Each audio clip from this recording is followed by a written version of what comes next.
My name is Morgan Moslow, and today you will be learning how to tune an orchestral string instrument. Now, the instrument that most people are most familiar with, from my experience, would be the violin. And the violin is part of the same family that this cello here before me is in also. Today, what you learn can be applied to different instruments, such as the piano or even the guitar.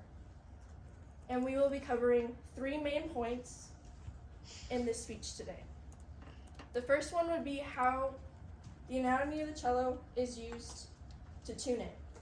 The second would be different tuning devices that are used to tune an instrument such as this for beginners. And then lastly, we will be covering how to tune the cello.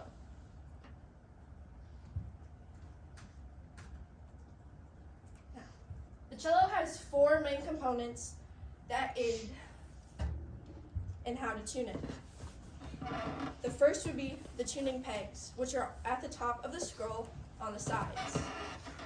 Next would be the fine tuners, which are situated below the bridge on this part, and these hold the lower portion of the strings together, and these 2 components aid in giving the string the proper tension it needs so that it can produce its sound. The last thing we are going to talk about with the anatomy is the 4 strings that are on the cello.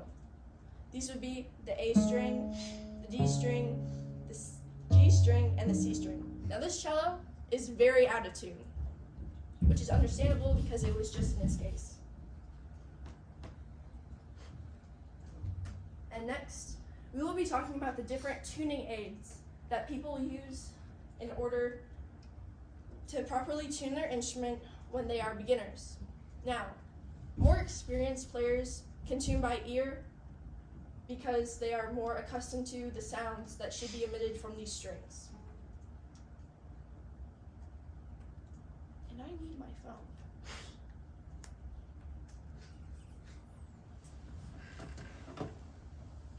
Doesn't matter. 2 tuning aids that I use most often would be Instituner by EUM Lab of Zonitech and Tonal Energy Tuner. These tuners are different in that they portray the correct pitch differently. So with the TE tuner, when you're hitting the correct pitch, there will be a little smiley face in the middle, or there'll be a frowny face, or like an indifferent face to show how far you are from the correct pitch. And with the app from the Zonitech tuner, it will just have red or green to help portray how close you are to the pitch.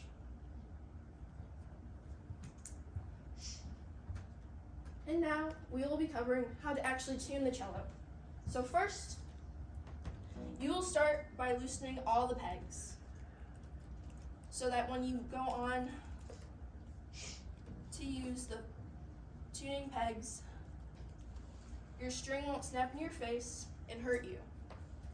Because when it does, it'll get you good. And it'll snap in your chin, and no one wants that.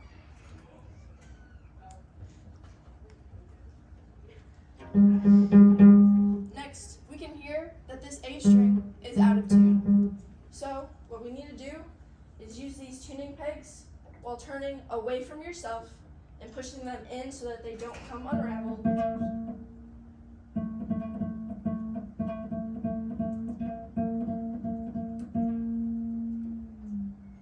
As was just done now, it came unraveled again.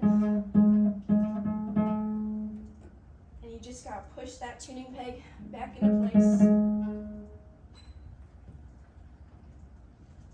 so that it stays in tune at the pitch you want it to be.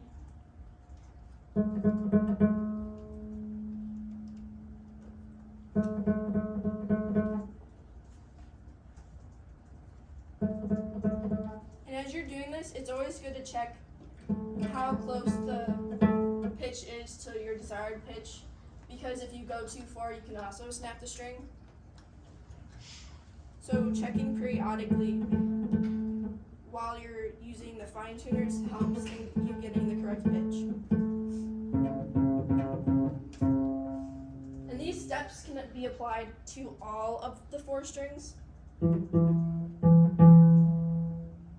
And as I said before, these tuning pegs are used to make more major tension changes to the strings, while the fine tuners, such as they're named, are used for more minute changes or precise changes to the strings. And I think today, the only string I'm going to be able to get in tune is this A string, which is totally fine. I usually use a tuning aid, which helps me tune this better. In conclusion, you have learned the anatomy of the cello and how these anatomical parts are used to help in tuning the instrument, different tuning aids that can be used,